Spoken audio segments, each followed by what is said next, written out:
Halo guys, kita lagi di Monas, salah satu tempat bersejarah di Indonesia dan adalah monumen nasional kita. Ayo, ikuti aku di perjalanan ini. BTW, aku ini namaku Nicholas ya, dari 12 sampai kali ini ingin yaitu tugas bahasa Indonesia mencari monumen sejarah, dan saya memilih Monas sebagai ibu kota.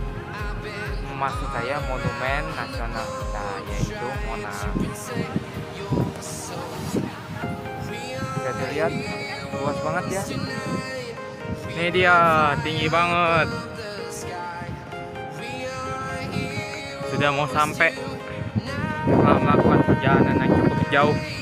Kami informasikan sebentar lagi kereta wisata akan segera sampai di depan pintu masuk Tugu Monas. Pintu masuk Tugu Monas berada di sebelah kiri dari alur tengah kereta wisata melalui terowongan bawah tanah. Oke, waktunya kejar kereta dulu. Sampai di bawahnya. Akhirnya setelah perjalanan yang panjang, dari ujung sana sudah sampai sini. Tinggi banget ya. Ini adalah pahatan-pahatan pada zaman dulu pada batu. Masih utuh ya. Bisa dilihat. Posisinya itu deket banget sama Monas. Di bawahnya agak depanan dikit. Kita menuju kemana kah ini? Ayo kita lihat nanti. Kita sudah sampai di Museum Nasional. Nah, pertama yang ini adalah masyarakat Indonesia pada tahun 3000 sampai 2000 Masehi. Seperti yang bisa dilihat. Oke, yang kedua ini adalah Bandar Sriwijaya abad ke-7 sampai ke-13 seperti yang bisa dilihat.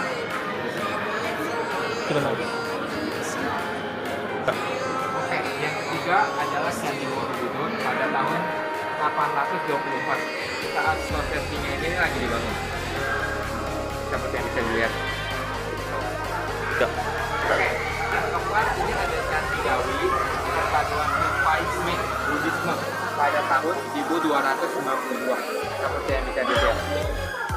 Di tempat kali ini cukup menarik soalnya seperti yang bisa dilihat tuh di sini adalah salah satu ciri khas kebudayaan Buddhisme, yaitu memakai selendang khusus seperti itu, seperti umumnya orang India. Oke, di sini ada Sumpah Palapa pada tahun 1330. Di situ adalah Palapa sedang melakukan sumpah. Sumpah tersebut dilakukan setelah berhasil menyelesaikan perang Sadeng pada tahun 1331 dan termasuk ke dalam sejarah bangsa Indonesia.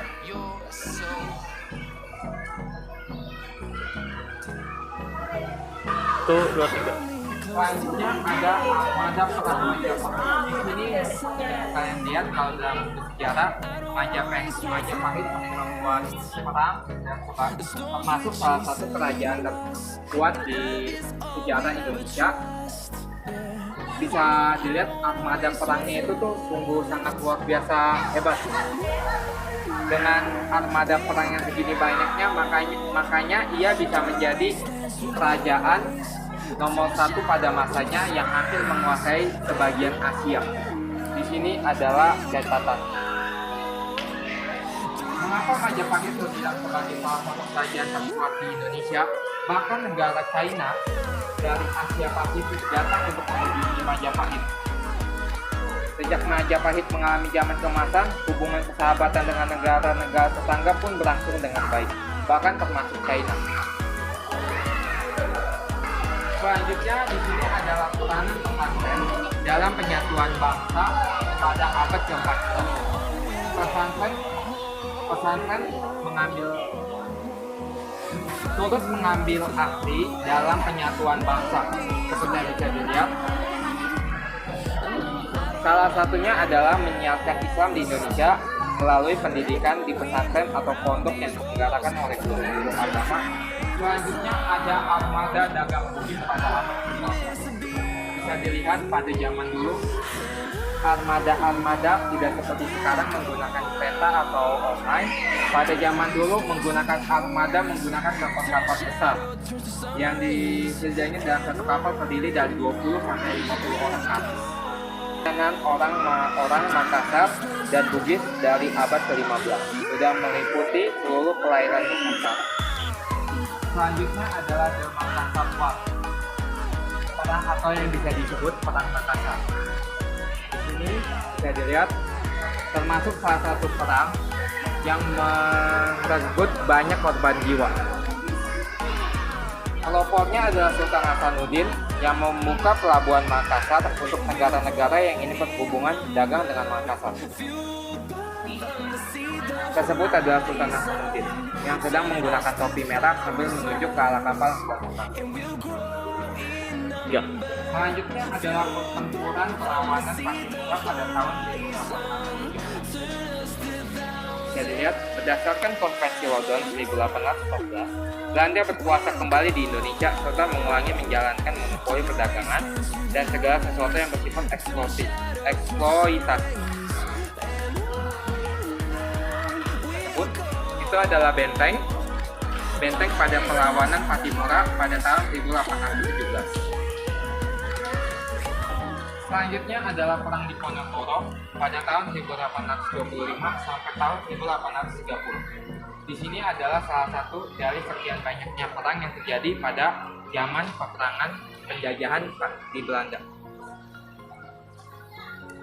Perang yang dicetuskan pada tahun 1825 yang dipimpin oleh Diponegoro merupakan salah satu perlawanan rakyat semesta yang berlangsung secara terus-menerus sehingga Belanda kehilangan sebanyak 15.000 tentara.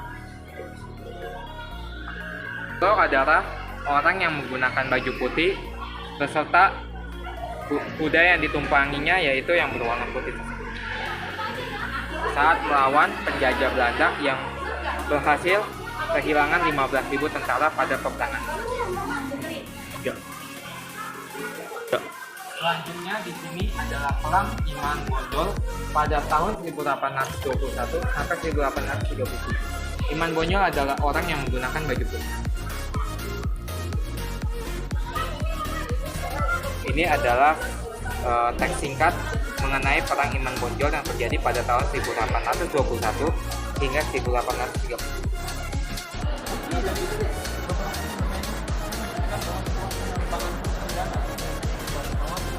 Terbangnya 250 produksi industri pesawat terbang menara Nusantara di Bandung pada 10 Agustus 1995 yang merupakan prestasi putra-putri bangsa Indonesia yang membanggakan dalam upaya mengembangkan dan menerapkan teknologi di bidang kedirgantaraan dan berkaitan dengan itu.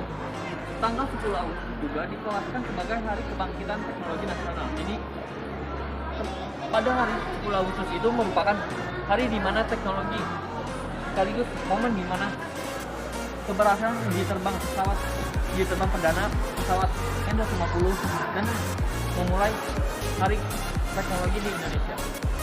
Oke, sekian presentasi kelompok kami yang berpergian ke Monas, ke Museum Sejarah Monas Nasional Indonesia. Sekian dari saya dan Bayu. Terima kasih.